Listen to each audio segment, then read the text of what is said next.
Queridos irmãos, graça e paz. Abramos as nossas Bíblias na carta de Paulo aos Colossenses, no capítulo 2. Nós leremos a partir do verso 16. Coisa boa cantarmos os louvores do Senhor, ouvirmos a igreja cantar. Louvo a Deus pela vida das irmãs, missionária Esther Leal, nossa irmã Giane, que estiveram também hoje pela manhã na nossa igreja em Abreu Lima, fazendo o mesmo serviço, entoando os hinos e a igreja participando. Louvamos a Deus. Também feliz com o testemunho de Esther e tão bonito da sua saúde, o que Deus tem feito. Louvado seja Deus, Esther, pela sua recuperação. E também obrigado pela sabedoria que Deus tem lhe dado. Contou o testemunho que vendeu as panelas depois que as crianças saíram, né? Então os irmãos estão certos aí que não vão ter nenhuma surpresa quando chegarem em casa. Colossenses, capítulo 2, a partir do verso 16, diz assim a palavra do nosso Deus: Ninguém, pois, vos julgue por causa de comida e de bebida, ou dia de festa, ou lua nova, ou sábados, porque tudo isso tem sido sombra das coisas que haviam de vir. Porém, o corpo é de Cristo. Ninguém se faça árbitro contra vós outros, pretextando humildade e culto dos anjos, baseando-se em visões, infatuados, sem motivo algum na sua mente carnal, e não retendo a cabeça, da qual todo o corpo, suprido e bem vinculado, por suas juntas e ligamentos, cresce o crescimento que procede de Deus. Amém, meus irmãos? Vamos orar mais uma vez. Senhor, nós te louvamos por tua bendita palavra, pelo privilégio de lê-la em nossa própria língua e de expô-la publicamente. Obrigado, Senhor, porque temos nesta noite a honra de celebrarmos o teu nome através dos louvores, de falarmos a ti, Senhor, aquilo que está no nosso coração, que o Senhor mesmo colocou, pois o nosso louvor vem de ti. E agora, Senhor, nós queremos ouvir a tua voz e nos calamos para que possamos ouvi-la com clareza, a fim de que haja edificação, que haja transformação, que haja crescimento para a glória do teu nome. Em nome de Jesus. Amém. Amém. Meus irmãos, o Evangelho do nosso Senhor Jesus Cristo é um dos temas mais caros da igreja cristã. Mas é possível estar na igreja, é possível se denominar igreja e se perder o foco do Evangelho. Isso porque há muitos outros assuntos que parecem ser o Evangelho, mas não são. E que, imitando religiões, ideologias, filosofias, tem cara de evangelho, se aproximam dele, tem cheiro de evangelho, mas não são. É possível ser cristão ou estar dentro de uma igreja cristã e colocar Cristo de lado. Essa era a grande preocupação do apóstolo Paulo. Assim como ervas daninhas que crescem junto às plantas, qualquer heresia ou engano pode surgir junto com o Evangelho, parecer o Evangelho, mas no final trazer dano à mensagem do Evangelho. Por isso, então, o alerta do apóstolo Paulo à igreja de Colossos, para que abrisse os olhos quanto aos falsos mestres que surgiam do meio da igreja. Este é um outro cuidado, irmãos, que nós precisamos ter ao abordarmos esse tema. Os falsos mestres surgiriam do meio da igreja, como Paulo usa um termo aqui, pretextando humildade. Eles no meio do povo, assim como Judas também fala a respeito deles, né, dos falsos mestres, eles vão estar no meio do povo, eles têm cheiro de piedade, eles aparentam demonstrar interesse pelo Evangelho, mas eles trocam Cristo Jesus por outro justificador. Trocam a verdade do Evangelho por usos, costumes, tradições e leis, muitas leis, que parecem ser o Evangelho, mas não é. Assim sendo, irmãos, o apóstolo Paulo adverte os irmãos de Colossos quanto à necessidade deles estarem focados em Jesus, deles não perderem Cristo Jesus como centro da igreja e também de suas próprias vidas. Qual a relevância, irmãos, desse assunto para os nossos dias? Embora seja uma heresia, um erro antigo, até hoje é suscitado no meio das igrejas, no meio da Igreja de Cristo, né, e das denominações mais diversas, este tipo de tradição, de costume, aqui alguns chamam de doutrina dos homens, ou costumes dos homens, que muitas vezes são tidos teoricamente por algo menor, porém na prática tem para muitos quase que o mesmo papel da obra que Cristo fez na cruz do Calvário. Por isso que para alguns, para que você seja cristão, você precisa crer em Jesus, mas precisa também seguir determinados costumes, fazer determinadas práticas.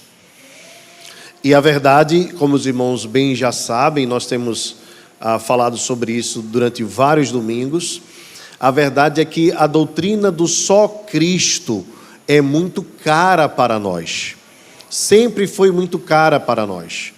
Ela nos distingue da Igreja de Roma naquela ruptura tão importante na história da Igreja e na história da humanidade. Eu me refiro à Reforma Protestante, que reivindicou a obra de Cristo como o centro da Igreja. Cristo é o centro da Igreja. O Evangelho de Cristo é a centralidade do povo de Deus. E nada e ninguém pode tomar pé de igualdade com o Evangelho. Enquanto Roma colocava a justificação pela fé, mais algumas coisas, os reformadores defendiam uma justificação pela fé somente. Cristo Jesus somente. Enquanto Roma dizia, é Jesus, mas pode ser também Maria, e também podem ser os santos, e também pode ser uma procissão para Roma, e também pode ser os sacramentos que a igreja estabelece. A teologia reformada, a reforma protestante diz, é só Jesus e só Jesus. Essa é a herança que a igreja cristã evangélica carrega consigo. E não pode abrir mão dela, nem mesmo pelas tradições mais importantes, inclusive a nossa, se deve trocar o foco e a mensagem central do Evangelho. Falo isso, irmãos, porque nós também somos uma igreja tradicional. Tudo aquilo que vem sido feito na igreja durante as décadas e até os séculos, e que permanece, por quem nós temos muito apreço, se torna tradição. E a tradição por si só não é má. O problema é quando a tradição é colocada em pé de igualdade com o Evangelho. Vejam, por exemplo, os hinos que nós cantamos hoje. São hinos tradicionais, alguns deles têm mais de 50, 60, 80 anos. Talvez nós temos hinos aqui de mais de 100, 200 anos. E é a nossa tradição cristã, reformada, presbiteriana, cantarmos os hinos. E nós gostamos de cantar os hinos. E gostamos de cantá-los tanto mais modernamente, como também cantarmos de forma mais tradicional, de forma mais conservadora. Mas não é isso que nos torna cristãos. É uma tradição gostosa que nós amamos. Nós presbiterianos temos muitas tradições, mas não são as nossas tradições que nos tornam verdadeiros cristãos. É apenas a nossa tradição. A tradição fala muito a respeito de quem nós somos, mas o Evangelho fala tudo a respeito de quem somos. Tudo. Tudo que nós precisamos está no Evangelho. E Ele, Jesus, deve ser o centro de todas as coisas. O grande mal é quando algumas denominações colocam essas tradições, suas normas, suas formas, tentando até defendê-las biblicamente, como se elas tivessem pé de igualdade com o Evangelho, fazendo com que muitas pessoas se entristeçam, com que muitas pessoas se desanimem em frequentarem as igrejas, fazendo com que muitos fiquem se achando crentes de segunda categoria, porque não fazem isso ou não fazem aquilo, porque o seu cabelo é de tal ou tal tamanho, porque a sua roupa é essa ou aquela, porque usa determinado adereço ou não usa determinado adereço. Você então não pode trabalhar na igreja, você não pode cantar no coral, você talvez não possa nem mesmo participar da ceia, se você não seguir este ou aquele rito, esta ou aquela tradição. As tradições, irmãos, assim como os fariseus buscaram impor, elas acabam afastando mais as pessoas, algumas tradições, e quando elas são impostas a nível de evangelho, né, acabam sendo empecilhos para que pessoas se aproximem do Senhor e fazem com que essas pessoas percam o foco no que é o verdadeiro cristianismo. Eu estava assistindo, coincidentemente, um pastor de uma determinada igreja pentecostal, e o pessoal faz muitos vídeos deles assim curtinhos, né? Um pastor já senhor, já idoso, e perguntaram para ele assim vários assuntos, e no final perguntaram assim: agora a última pergunta, e o obreiro pode usar barba ou não? Né? O pessoal já sabia que ele era polêmico nesses assuntos, né? Aí ele diz assim: lembre que quando José foi se apresentar diante de Potifar, ele tirou a barba. Pronto, essa foi a resposta dele. Veja que argumento totalmente bobo, né? Se a gente fosse usar esse argumento, né, a gente diria assim: ele tirou a barba porque foi falar com alguém de Faraó. Mas quando a bênção desceu sobre a barba de Arão. Então todo homem tem que ter barba. Veja, a mesma Bíblia que a gente usa para ensinar a verdade, muitos deles usam para ensinar a mentira, colocando um peso sobre as pessoas que não tem absolutamente nenhum sentido. Eu poderia usar a mesma argumentação dele para defender o contrário, mas também não é lícito fazer isso, porque não se deve impor a um irmão se ele usa barba, bigode, se ele tira, se ele não tira, se ele usa cabelo grande ou cabelo curto, ou as mulheres se usa determinados adereços ou não. E quanto o foco vai sendo desviado para estas coisas, não se observa a maior necessidade de todas, que é a pregação do Evangelho de Jesus. Esse é o grande problema, a grande crise que nós temos com estas tradições, com estes costumes que se tornam, às vezes, até mais importantes para estes do que o Evangelho. O que é que nós aprendemos aqui, irmãos, nesse texto? Primeiro, Paulo vai dizer assim: ninguém, pois, vos julgue por causa de comida e bebida, ou dia de festa, ou lua nova, ou sábados.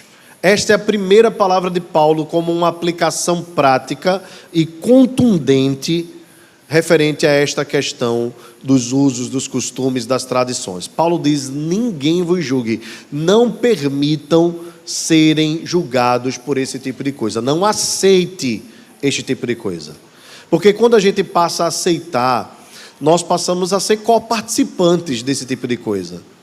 Nós passamos de alguma forma, quando nós nos submetemos a isso, nós passamos de alguma forma a incentivar que isso permaneça. Paulo diz não.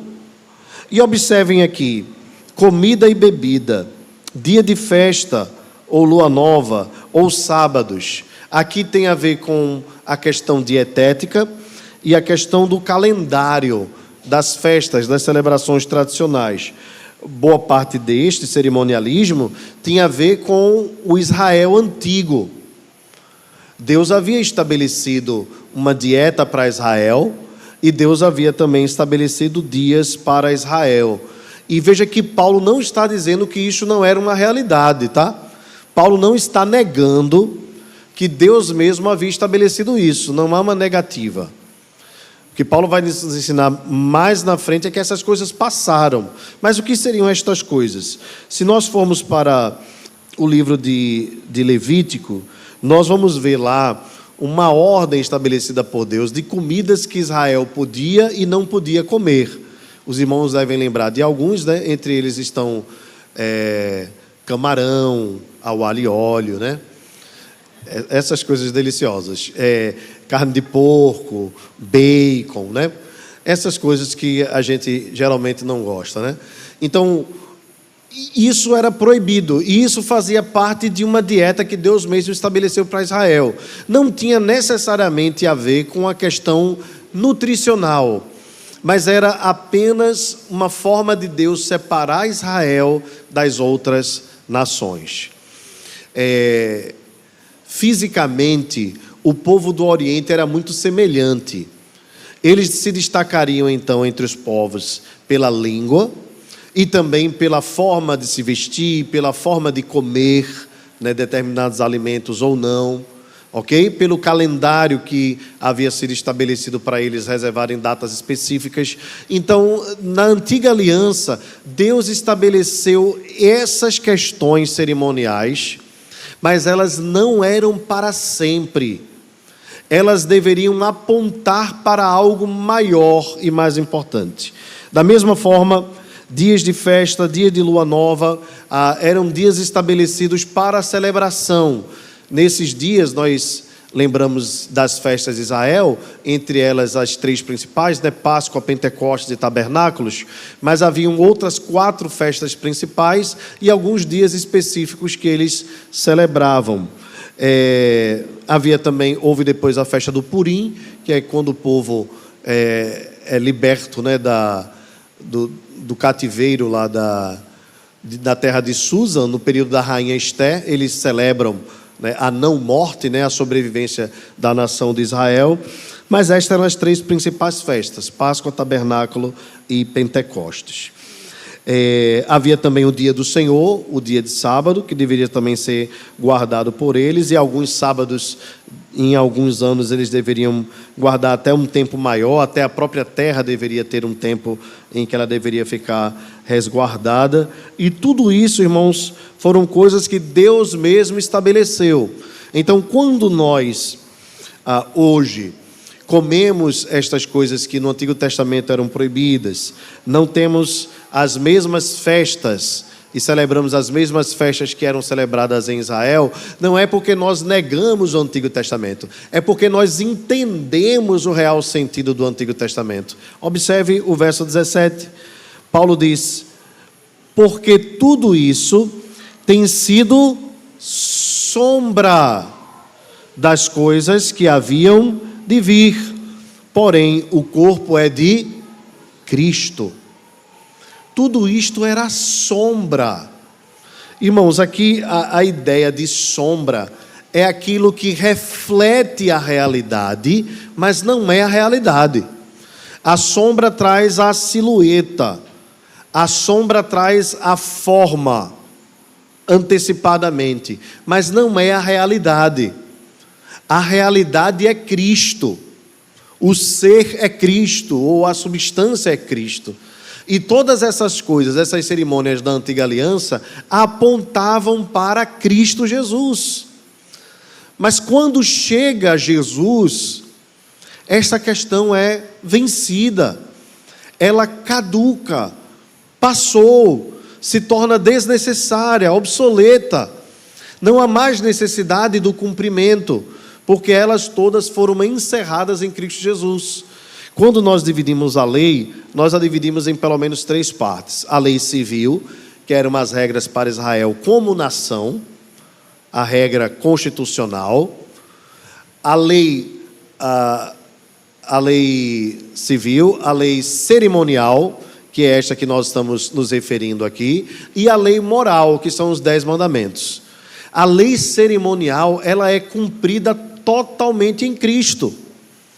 Se ela não fosse cumprida totalmente em Cristo, nós não apenas deveríamos nos abster desses alimentos, como também deveríamos matar um cordeiro aqui toda semana e cumprir diversas outras regras da lei cerimonial. Mas todas elas apontavam para Jesus. Estando elas apontando para Jesus, quando Jesus vem, quando ele chega, quando vem a plenitude, não há mais necessidade da sombra.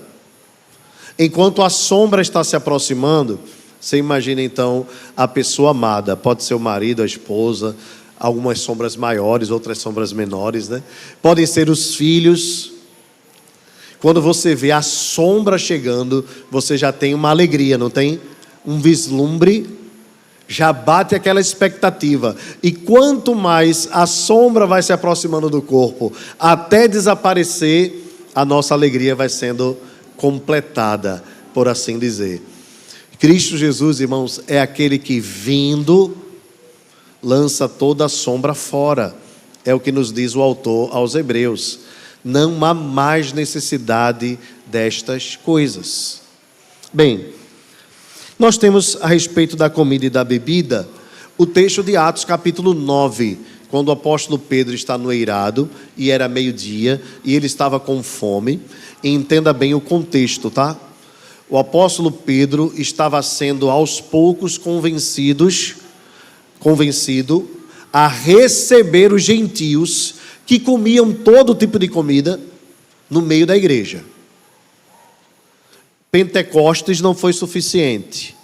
A descida até os samaritanos não foi suficiente. Pedro então está no eirado.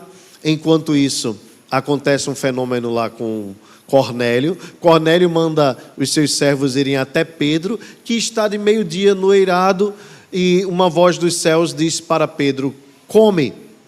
E Pedro vê um lençol descendo do céu. Por 3 vezes isso acontece. E Pedro nega. Tudo com Pedro é 3, né? Até que a voz diz assim: não chames de impuro aquilo que eu purifiquei.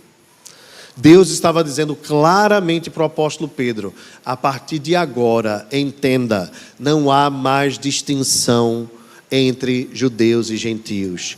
Todo coração sem Cristo é um campo missionário. Precisa ser alcançado pela graça de Deus. Naquele mesmo instante em que Pedro come todos aqueles animais, chegam os servos chamando Pedro para ir na casa de Cornélio. Cornélio era um romano. E quando Pedro chega na casa do romano, Cornélio, toda a casa se converte e o Espírito Santo desce sobre eles, sendo eles gentios. Pedro então volta para Jerusalém, e quando Pedro volta, os outros apóstolos perguntam: tu entraste na casa de um gentio? Pedro então precisa explicar tudo o que aconteceu, por isso capítulo 9 e 10 são bem grandes assim.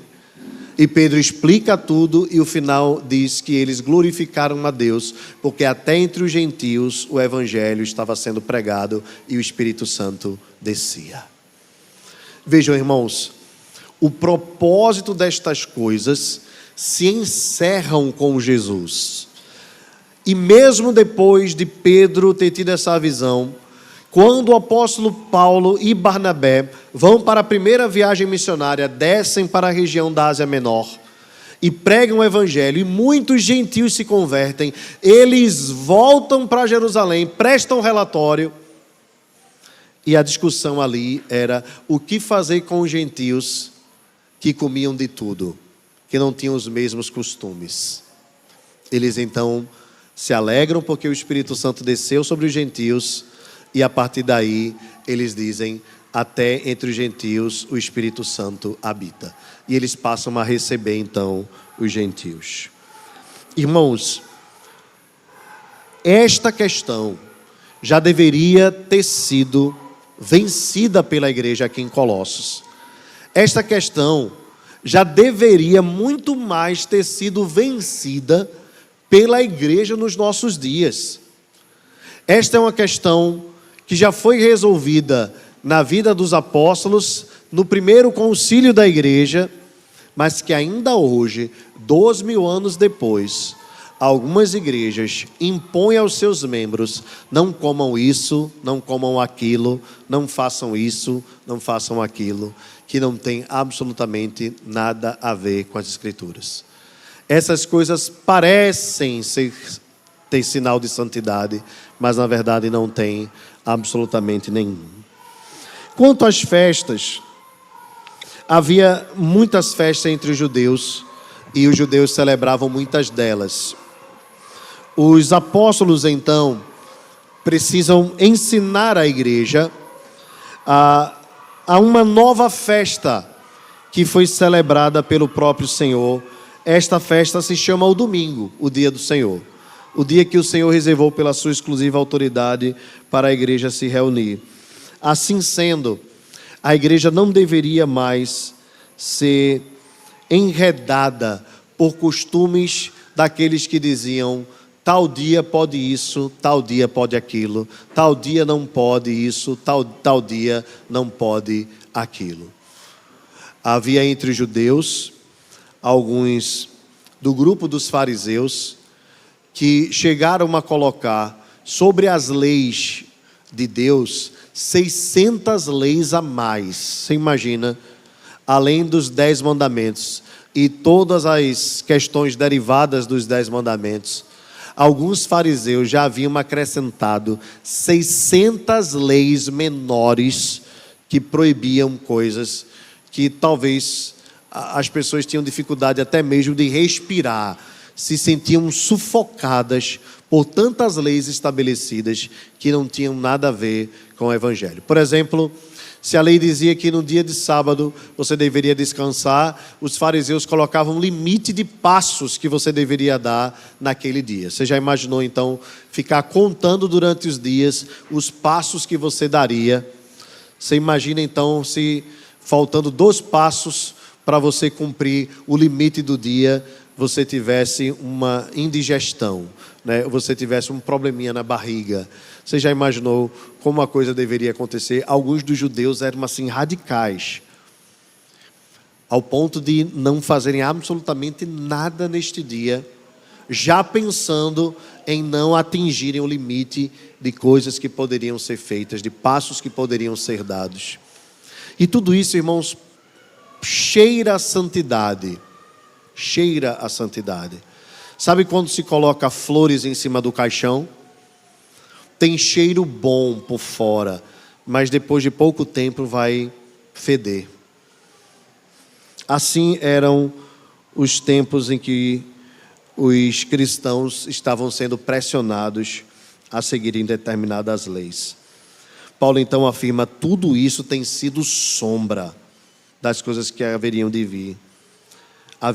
Porém, o corpo é de Cristo. E diz mais, verso 18. Vamos ler todos juntos? 18 e 19, me ajudem, vamos lá. Ninguém se faça...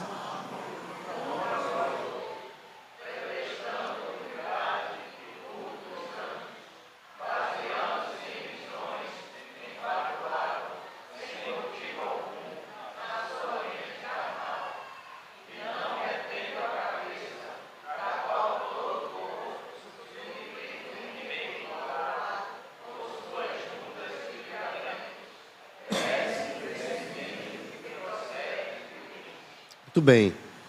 Observe aqui, irmãos, ninguém se faça árbitro. É a ideia de juízo, de julgamento. Como é que eles se apresentavam? Pretextando humildade. A ideia aqui é que eles convenciam as pessoas de que isso era piedade. Culto dos anjos. Visões. Veja que tudo isso tem cheiro de extraordinário, não é? Tem cheiro de espiritualidade. Mas era heresia entrando no meio da igreja. Ora, nunca foi lícito cultuar os anjos.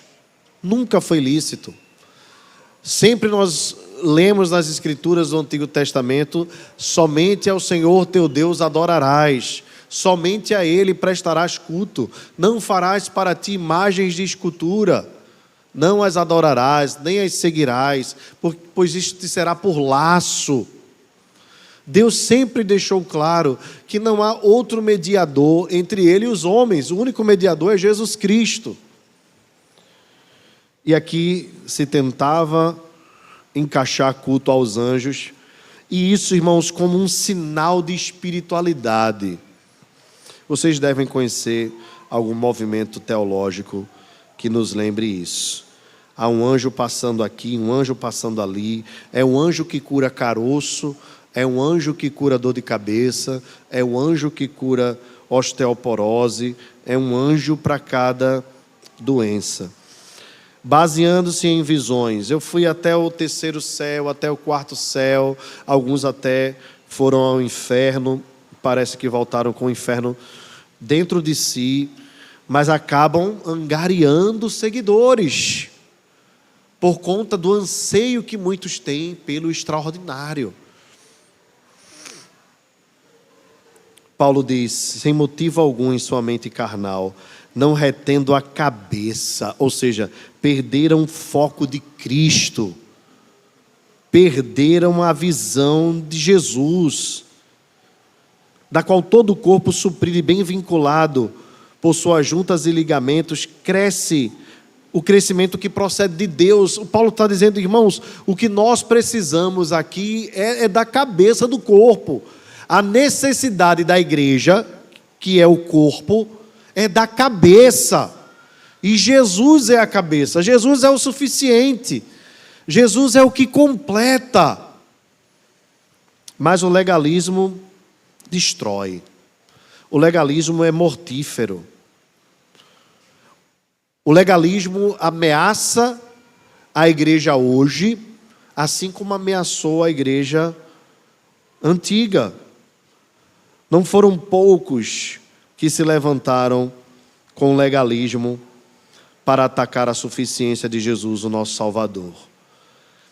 Estes tentam se tornarem perfeitos pelos seus próprios esforços, acreditando que medida de roupa ou de cabelo, ou usar isto ou aquilo, os tornam mais espirituais do que os outros, com pretensão de santidade. Muitos falsos mestres se levantam com proibições de isso ou daquilo, não observando que, na verdade, o que contamina o homem é o que sai do coração, e não aquilo que ele veste, e não aquilo que entra. Na verdade, se nós formos olhar para o que Jesus nos ensinou, nós veremos que tudo o que Deus criou é puro. Todo o alimento que vem de Deus é puro. Não é determinada proteína que nos deixará mais puros ou menos puros. Tudo, na verdade, é bom, porque vem de Deus, e a Bíblia diz que nós devemos receber com ações de graças. Está lá em 1 Timóteo capítulo 4, versos 4 e 5. Por isso, irmãos, assim como nós aprendemos na exposição da 1 aos Coríntios, não é a comida que nos fará mais santos, pois se nós comermos ou deixarmos de comer, nós não ganharemos nem perderemos nada. Nós temos o privilégio hoje de comer ou não comer por uma questão de gosto e não simplesmente por uma questão religiosa. Os legalistas, irmãos, continuavam fazendo o seu trabalho com o propósito de atacar uma das bênçãos mais preciosas que nós recebemos em Jesus, que é a liberdade cristã.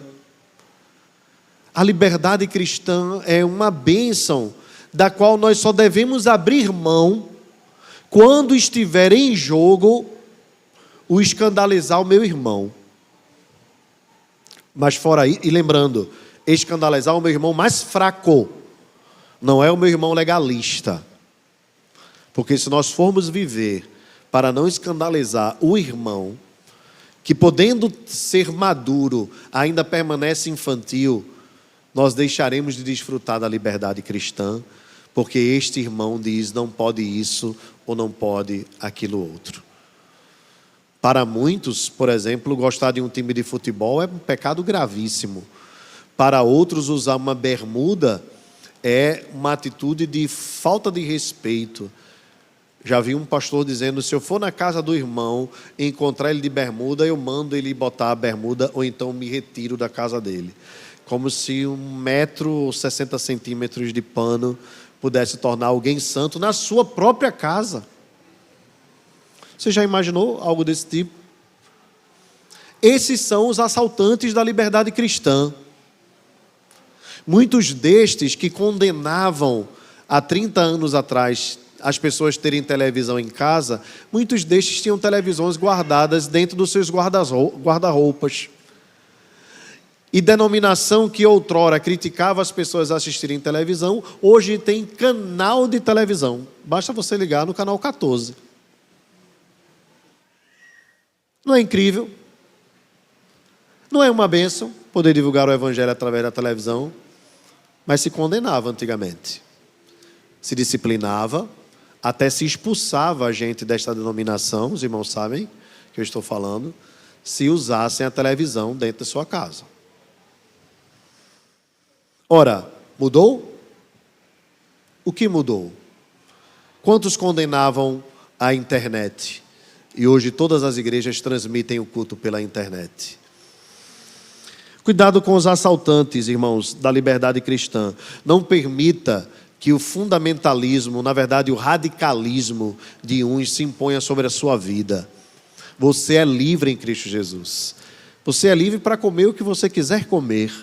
Você é livre para beber o que você quiser beber. Porém, quer comais, quer bebais, ou façais qualquer outra coisa, fazei tudo para a glória de Deus. E cuidado com o metanol. Problema dos falsos mestres, irmãos, a leitura errada das Escrituras. Como a leitura equivocada da palavra de Deus causa dano à vida das pessoas. Como a leitura, a hermenêutica fraca, a interpretação incorreta das Escrituras faz com que as pessoas pequem contra o Senhor. Se você puder, abra sua Bíblia em Hebreus capítulo 10, verso 1.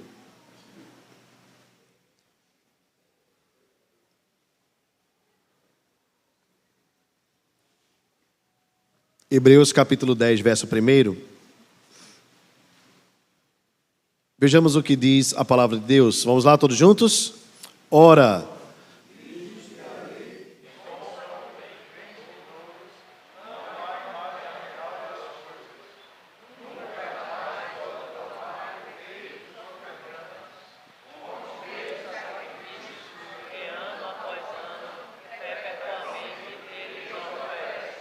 observem, irmãos, não podem tornar perfeitos os homens. Tanto que as coisas da antiga aliança precisavam ser repetidas. Cristo é o sacrifício que foi feito de uma vez por todas, satisfazendo então toda a justiça e toda a santidade de Deus. O apóstolo Paulo diz que estas coisas da antiga aliança serviam como aio, ou seja, a ideia de um pedagogo. É como se a lei no Antigo Testamento ainda fosse o princípio do que haveria de se revelar mais na frente. O povo entrava no templo para adorar a Deus e ali se aproximava de Deus, porque Deus estava presente naquele lugar. A glória de Deus era vista ali, mas aquilo ainda era o início. Ainda era o início. Quando Jesus chegou, Jesus olhou para o templo e disse que destruiria e em 3 dias o reconstruiria. E depois o texto diz, isto falava a ele, se referindo ao seu próprio corpo. Portanto, este local aqui não é a casa de Deus. Este espaço aqui não é o templo de Deus.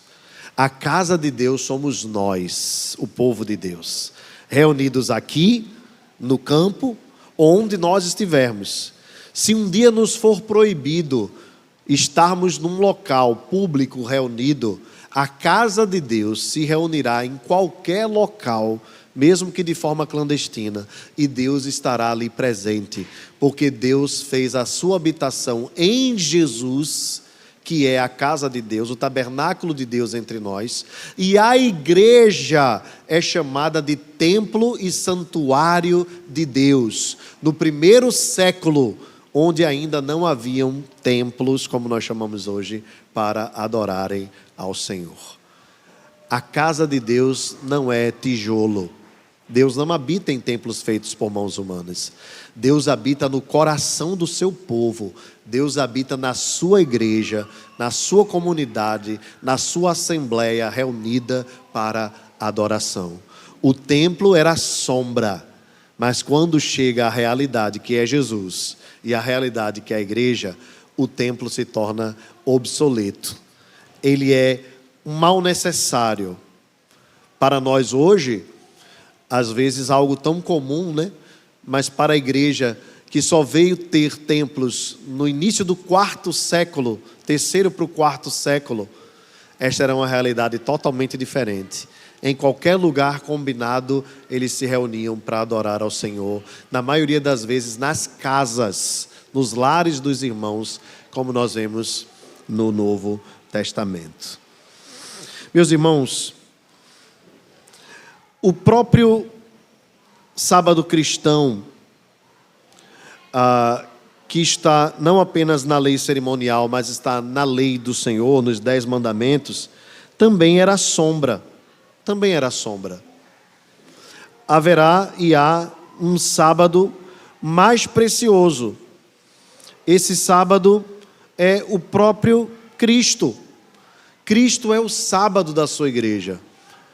Todo sábado se cumpre em Cristo. É por isso que ele é também chamado no Novo Testamento, na carta aos Hebreus, de o nosso descanso. E não apenas o descanso da igreja nesta era, mas também o descanso da igreja no porvir. Cristo é o descanso do seu povo e nele nós estamos bem guardados. Os legalistas, irmãos, queriam tirar o foco de Jesus e colocar num calendário.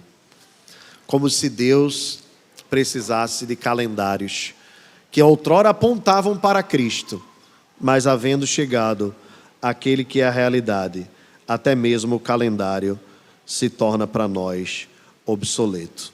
Irmãos, nós podemos fazer uma aplicação desta questão também a como nós, na nova aliança, guardamos o domingo. É importante que os irmãos entendam que, mais do que a lei cerimonial, o domingo é uma lei moral. Deus estabeleceu um dia assim, mas não um dia como os judaizantes estavam querendo impor aos colossenses, como um dia em que não se podia fazer absolutamente nada e pegar um alfinete que caísse no chão era pecado. Jesus nos disse que o sábado foi feito para o homem e não o homem para o sábado, e que esse dia deve ser um dia de reunião, de celebração, de atos de misericórdia, de graça, de louvor ao nome de Deus, com a igreja reunida e também com a família. Mas que ele aponta para algo muito maior, aponta para o descanso eterno que nós só encontraremos em Jesus. Por isso, o povo de Deus deve alegrar-se no dia do Senhor já hoje, porque na eternidade para onde nós iremos, será um eterno sabate, um eterno descanso. Nós estaremos eternamente adorando e louvando ao Rei Jesus. Por isso a igreja deve sentir esse prazer, esta alegria hoje. O dia do Senhor deve ser para nós o dia mais amado e mais esperado no mundo. O dia da nossa liberdade e não o dia do nosso aprisionamento, como é feito por algumas religiões. Ninguém vos julgue, irmãos. Os legalistas colocavam festas e festivais em observância como se fossem mais importantes do que o viver com Jesus. O sabate, na verdade, o domingo, dia do Senhor, o nosso descanso, nos lembra não apenas de um dia para Jesus, mas de uma vida inteira para Jesus, aqui e na eternidade. O outro cuidado, irmãos, estou perto de encerrar, é com o engano que o legalismo pode trazer. A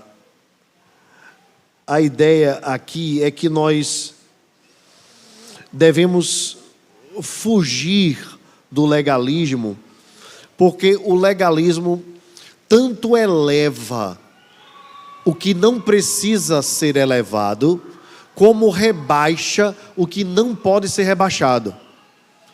Eu me refiro ao fato de que o legalismo levanta costumes e normas, ao mesmo tempo que tira o foco e a centralidade de Cristo. E jamais se consegue fazer as duas coisas juntas. Jamais. Preservar o legalismo e preservar a Cristo. Porque um mata o outro. Um anula o outro. Se eu acho que para ser mais espiritual, eu devo usar determinada roupa, comer ou não comer determinada coisa, eu estou colocando a minha expectativa nestas coisas. E exatamente dividir a glória de Cristo, dividir a centralidade de Cristo. Ele não divide a sua glória e a sua centralidade com ninguém. Essas coisas podem caminhar juntas, desde que elas não estejam em pé de igualdade. O único que é exaltado, irmãos, na igreja, o único que deve ser bendito eternamente na igreja é Jesus. Nosso foco deve estar só nele, o nosso coração deve estar só nele. As nossas tradições mudam, às vezes, de igreja para igreja, de país para país. Tradições mudam de uma região para outra, até mesmo de um bairro para outro. Se mudam tradições, costumes. Mas o que não se pode mudar é a mensagem do Evangelho, porque o corpo é de Cristo Jesus. As sombras anunciam o que haveria de vir. O que veio já chegou. E quando vem o que já chegou, o legalismo não resiste. Observe que Paulo diz assim: não retendo a cabeça, da qual todo o corpo suprido e bem vinculado por suas juntas e ligamentos, cresce o crescimento que procede de quem, irmãos? De Deus. O verdadeiro crescimento não procede de leis. O verdadeiro crescimento não procede de costumes, de tradições. O verdadeiro crescimento procede de Deus.